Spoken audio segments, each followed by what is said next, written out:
Es decir, para ellos explica de que el éxito de Estados Unidos en el deporte se expresa porque no tienen un ministerio del deporte, y esta es la única respuesta del por qué Estados Unidos es número uno. El éxito en el deporte se reduce única y exclusivamente a dejarlo en las manos del libre mercado, cuando los países ven eso en términos de poder, ven el deporte en términos de poder y quieren expresar su poderío allí. Hay que reconocer otros factores, por ejemplo, la importancia que le dan en las universidades de Estados Unidos al deporte.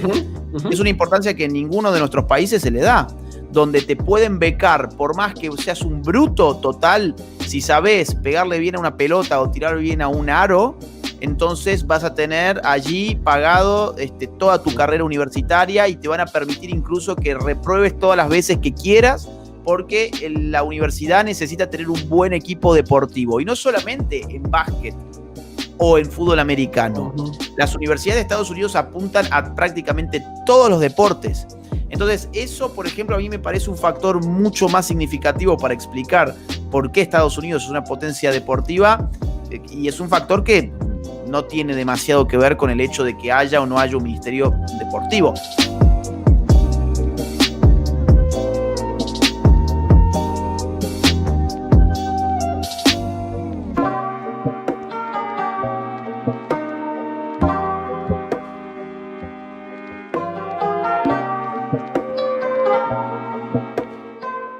Oiga, Agustín, y hablando de este tema, es que en estos días me he dado cuenta y me he topado con que hay análisis con respecto a los Juegos Olímpicos desde el liberalismo, y creo que es muy simplón. Es decir, para ellos explica de que el éxito de Estados Unidos en el deporte se expresa porque no tienen un ministerio del deporte, y esta es la única respuesta del por qué Estados Unidos es número uno. Y yo creo que el deporte o la expresión del deporte, la expresión política del deporte va mucho más allá.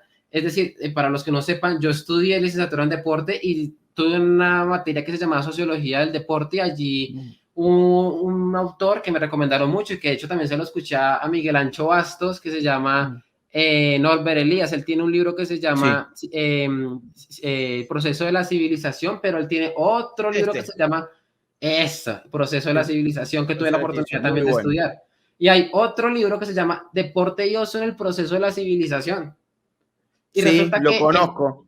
Sí, en ese libro del deporte y ocio en el proceso de la civilización, Norbert Elias intenta como reivindicar el concepto de ocio, que está siempre se lo toma como algo negativo, como peyorativo. Deje de ser ocioso, busque hacer algo, deje de estar haciendo ocio. Sino que él dice que el ocio es que nace prácticamente las cosas constructivas. Sin embargo, empieza a llevar adelante un análisis, y también intenta traer a colación la crítica que hacen los marxistas o en general la izquierda hacia el deporte, ¿no? Es decir, ¿qué es lo que analiza la izquierda con respecto al deporte? Para ellos el deporte, desde sus inicios, en especial el fútbol, ha sido como el opio del pueblo, el opio de las masas. Es decir, de hecho, el fútbol nace en esa Inglaterra industrializada, que estaba viviendo una revolución industrial. ¿Y cuál era el problema que ellos veían? Ellos necesitaban era que la clase obrera se uniera, tuviera esa cohesión. Y resulta que al ver esto, bueno, Norbert Elias habla de que tenían como el 8-8-8, 8 horas de trabajo, 8 horas de dormir y 8 horas para ir a la iglesia. Bueno, no, para hacer cualquier otra cosa. Entonces necesitaban como para intentar romper con ese intento de cohesión de clase, la burguesía les lanza un balón, y ahí es cuando supuestamente empiezan a nacer todos los equipos de fútbol,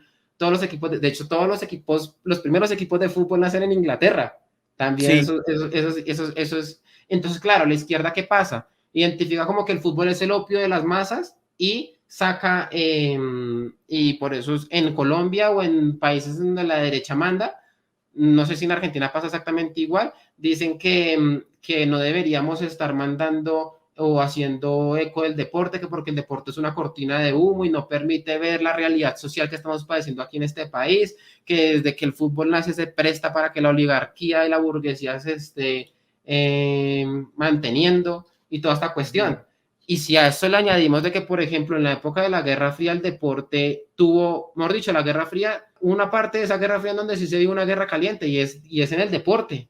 Es decir, en el de básquetbol también la Unión Soviética se enfrenta con Estados Unidos. En el ajedrez ni se diga, nunca se me olvida Boris Spassky versus Bobby Fischer, donde, bueno, eso mejor dicho, ellos sentían que se estaban jugando, o sea, que la guerra se estaba jugando era allí, en el deporte, que Estados Unidos al día de hoy esté liderando ya de nuevo la medallería olímpica significa mucho en cuanto a la expresión política o al poderío o a la geopolítica que se juega Estados Unidos frente a un China, ¿no? Digo que en el momento en el que China pase en el medallerío a Estados Unidos y se mantenga allí, ahí es cuando yo digo, el imperio ha caído y en este momento hay un nuevo imperio, ¿sí? Hay un nuevo imperio.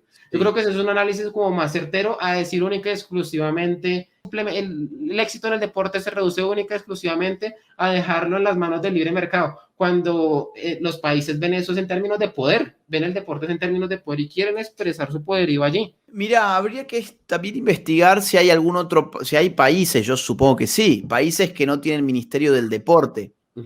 Yo entiendo que sí, que debe haber muchos. Entonces la pregunta sería, bueno, ¿y por qué si esta misma variable se cumple en otros países, esos otros países no tienen los mismos resultados deportivos que Estados Unidos? Lo que en verdad sería más honesto concluir es que el Ministerio del Deporte no te garantiza ser una potencia del deporte. Yo creo que lo que uno puede argumentar seriamente con el hecho de que Estados Unidos sea una potencia deportiva y que al mismo tiempo no tenga Ministerio del Deporte, es que tener un Ministerio del Deporte no es una condición real para ser una potencia deportiva. O sea, esta es la única conclusión lógica de esos datos, ¿sí? Ahora bien, por otra parte, hay que reconocer otros factores. Por ejemplo, la importancia que le dan en las universidades de Estados Unidos al deporte. Es una importancia que en ninguno de nuestros países se le da, donde te pueden becar, por más que seas un bruto total, si sabes pegarle bien a una pelota o tirar bien a un aro, entonces vas a tener allí pagado toda tu carrera universitaria y te van a permitir incluso que repruebes todas las veces que quieras, porque la universidad necesita tener un buen equipo deportivo, y no solamente en básquet o en fútbol americano. Las universidades de Estados Unidos apuntan a prácticamente todos los deportes. Entonces, eso, por ejemplo, a mí me parece un factor mucho más significativo para explicar por qué Estados Unidos es una potencia deportiva, y es un factor que no tiene demasiado que ver con el hecho de que haya o no haya un ministerio deportivo. Ahora, yo personalmente no estoy a favor que haya un ministerio del deporte. No creo que sea un asunto del Estado involucrarse en algo que es propio de la vida de la sociedad civil, como es el deporte. Creo que un ministerio del deporte le hace mucho daño al deporte porque lo politiza. Y le hace mucho daño al deporte también porque resulta que los que no saben nada de deportes y que ni siquiera son buenos para los deportes, están ahí diciendo qué tiene que hacer el país en términos deportivos. No, el deporte tiene que ser una actividad propia de la sociedad civil que vaya tomando el rumbo que la sociedad le va dando de forma espontánea. Eso es lo justo. Y eso puede traer muy buenos resultados. Estados Unidos es un ejemplo. Ahora, reducir el resultado de Estados Unidos a la única explicación de que es porque no tiene Ministerio del Deporte, y sí, me parece simplificador en extremo. El del tema de a la gente que le gusta a veces que se recomienden libros, te voy a recomendar un libro sobre el ocio y la cultura, que no estoy mirando a ver, yo pensaba que lo tenía por ahí. Se llama el ocio como fundamento de la cultura. A ver, si vos querés tomar la palabra e ir poniendo alguno de los mensajes mientras yo me voy a poner de pie y lo voy a buscar para enseñarlo en la cámara, porque hay gente que estas cosas les gusta como para luego buscarlo y leerlo. ¿Deporte y ocio? No. ¿Ocio y cultura? Ocio y cultura. Se llama el ocio como fundamento de la cultura. Ok, déjame un segundo, yo creo que lo puedo encontrar por acá. El ocio como fundamento de la cultura, Y tiene mucho sentido, ese título tiene mucho sentido con lo que mencioné anteriormente, es decir, Norbert Elias también concibe que y de dónde viene culto, lo cultivar, de sembrar, de acoger, de intentar sembrar algo, como de darle, moldear algo. De allí nace la cultura, de allí es donde se concibe etimológicamente la parte de la cultura, y sin ocio eso no se podría hacer. Es que el ocio es el momento creativo para que las personas puedan crear algo nuevo. Y esto viene a contradecir, pues bueno, la concepción peyorativa de la acepción ocio, ¿no? Mira, El ocio, fundamento de la cultura, Ujú. de Joseph Pieper. Ah, Joseph ya, Pieper claro. es un gran libro y es muy interesante porque lo que él muestra acá es cómo la antigüedad consideraba el ocio y qué distinto que se lo considera el ocio actualmente. Ujú. Por ejemplo, eh, ocio en latín se escribe otium, otium. Y la negación del otium en latín es neg otium. O sea, la negación del ocio es el negocio. Ah, sí, sí, Y claro. te Sí, das sí, sí, yo lo cuenta sabía. Sí, yo lo sabía. de, Yo sabía. claro, Norbert Elias lo menciona también, sí. ah, mira vos. Ujú. Entonces, ahí es cuando uno, digamos, claro, se da cuenta que las personas cuando están en un modo ocioso, que no es lo mismo que estar descansando, cuidado, esto es muy importante. Mm. El ocio no es el descanso. El ocio ni siquiera es estar viendo la televisión, porque, porque el descanso es una actividad que tiene como fin la recuperación para el trabajo. O sea, el descanso es una forma del negotium, ¿no? De la negación del ocio, porque yo descanso para recuperarme para seguir trabajando. El ocio es un plano de la experiencia que está mucho más allá del mero descanso. El ocio es un estado de pura recreación, es un estado puramente humano, casi divino, te diría, casi divino, en el sentido de que el ser humano allí es donde encuentra su faceta más creativa, cuando no está haciendo la cuestión utilitariamente hablando, digamos. Entonces, lo que hace Piper es mostrar cómo la filosofía, por ejemplo, pues él es un filósofo, la filosofía en la antigua Grecia se cultivó al calor del ocio. Ujú. Exactamente eso.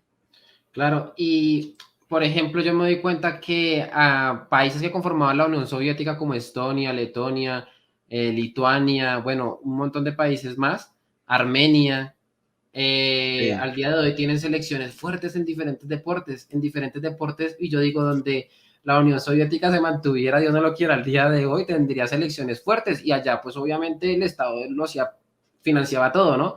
Financiaba todo, y habían algunas cosas en las que funcionaba bien, y se expresaba en el deporte, y en el deporte yo recuerdo, no, o sea, es mítico el enfrentamiento entre Estados Unidos y la Unión Soviética, a pesar de que en ese momento la selección de Estados Unidos la conformaba jóvenes de las universidades, que a su vez también eran financiadas por el Estado. Entonces yo digo que es muy simplista intentar decir esto se explica única y exclusivamente a través de libre mercado, cuando yo obviamente creo que los estados políticamente quieren expresar su poderío allí. Más adelante en el año, antes de que se conformara el Dream Team en el 92 en Barcelona, la Unión Soviética vota para que no se permita que jugadores de baloncesto profesionales conformen las elecciones, pero ellos son los únicos que votan, de resto todos los demás países votan a favor. Y cuando esto sucede, ¿por qué sucede? Pues porque Estados Unidos había perdido en baloncesto 4 años antes. No, se había Claro, tenido que disputar el puesto 3. Entonces, claro, cuando dan la posibilidad de conformar una selección de baloncesto con jugadores profesionales, hay Estados Unidos dice, vamos a mostrarlo todo. ¿Y que meten? claro. Meten a Michael Jordan, Larry Bird, Magic Johnson, a Charles Barkley, no, meten a un montón de gente durísima. ¿Por qué? Porque necesitaban mostrar que, y ganan todo y con diferencia. ¿Por qué? Porque necesitaban mostrar que son los papus. Y yo creo que esta es la forma correcta de poder identificar que obviamente había una necesidad por parte de Estados Unidos por reivindicarse y mostrar que habían ganado. Claro, obviamente en el 90 el comunismo ya no era lo mismo, pero bueno, Estados Unidos necesitaba mostrar aún así que ahí estaban ellos, con todas las de la ley, con los pantalones bien puestos. Así es, porque Estados Unidos a veces no presenta buenos equipos en los mundiales, por ejemplo, de básquet. La gente, o sea, Estados Unidos le da más importancia a la NBA que a un mundial o que a un juego olímpico, entonces rara vez ponen toda la carne al Uh -huh. asador, ¿no? Mira, estaba hojeando un poco el libro de Piper, que lo leí hace muchos años, y dice cosas así, mira, que está interesante esto del ocio, ¿no? Uh -huh. Dice que, bueno, que en latín también ocio se dice schola, en alemán schule. Por consiguiente, esto significa escuela, ¿sí? Tanto Uh -huh. chola como schule es escuela. Por consiguiente, dice, el nombre con el que designamos los lugares dedicados a la formación significa ocio. Escuela no significa escuela, sino ocio. Está muy interesante porque, claro, la raíz etimológica de escuela es ocio también. Después, acá cita Santo Tomás de Aquino y dice Santo Tomás, se llaman libres solo las artes que están ordenadas al conocimiento. Claro, en la Edad Media vos tenías las artes libres y las... Sí. Exactamente, las serviles y las liberales. Cuando uno se formaba, hacía artes libres o liberales y artes serviles. ¿Cuál era la diferencia? Bueno, Santo Tomás la explica así. Dice, se llaman libres solo las artes que están ordenadas al conocimiento, pero las que están ordenadas a cosas útiles que se alcanzan mediante una actividad se llaman artes serviles. Entonces, Piper dice lo siguiente. Artes libres son esas formas del obrar humano que tienen su sentido en sí mismas. Artes serviles son las que tienen un fin fuera de ellas mismas, un fin además que consiste en un efecto útil que se puede realizar por la praxis. La libertad de las artes libres se da en que no están disponibles para fines, que no necesitan legitimarse por la función social, por ser trabajo. Claro, si no es trabajo, es ocio. Entonces, vos fíjate, la concepción es totalmente distinta. Claro. Para un antiguo y también para un medieval, lo libre era aquello que estaba liberado del trabajo. La libertad estaba en el ocio. Entonces, cuando nosotros hoy tenemos una educación totalmente utilitaria, lo que hacen es formar bestias de carga, nada más. Lamentablemente nuestras universidades ya no, y nuestras escuelas no tienen formación humanística, no tienen formación filosófica, formación creativa, formación literaria, no hay lenguas, es un desastre. Todo está pensado para que vos hagas plata. Entonces, por ejemplo, un estudiante de Derecho va y estudia Derecho y odia si le llegan a poner, no sé, una materia de ética o de filosofía del derecho o de teoría política o de historia o de lo que fuera, o de metodología de la investigación, etc. No, todo lo que no sea lo que yo voy a usar en mi trabajo para ganar plata, todo eso es una cosa inútil. Y lo inútil es una cosa que no merece la pena ni siquiera ser aprendida. No, para estos tipos era todo lo contrario. Era que lo que es útil está en un grado de dignidad por debajo de lo que tiene un fin en sí mismo. ¿Cuál es el fin de leer, a ver, vamos a decir así, de leer buena literatura, de estudiar humanidades, de saber de ética? ¿Cuál es el fin? No hay fin. ¿Y por qué las cosas tienen que tener un fin? El fin es el fin en sí mismo, es un fin más elevado que el fin que está por otra cosa distinta de eso mismo. Entonces, eso es lo que veía tanto la filosofía antigua como la filosofía medieval y también la gente del Renacimiento. Después todo pasa a ser utilitarismo ya en el siglo XVIII, XIX, hasta el día de hoy, ¿no? Y bueno, señores, antes de que se acabe este pedazaco de video, decirles a todos ustedes que pueden apoyar este canal a través de Patreon. Recordarles a todos ustedes que nosotros no tenemos ningún partido político que nos esté financiando, ni ningún empresario. Así que la única forma para que podamos seguir dando esta batalla cultural es con los aportes que ustedes nos hacen a través de Patreon y también a través de PayPal. Toda la información estará en la descripción y en el primer comentario. Y bueno, señores, también antes de irnos, decirles que si les ha gustado este video pueden dejar su me gusta, suscribirse, dejar un buen comentario. Pero si por el contrario no les ha gustado, pues pueden ir a dejar allí mismo en los comentarios todo su odio. Así que bueno, señores, no siendo más, ahora sí, se cuidan.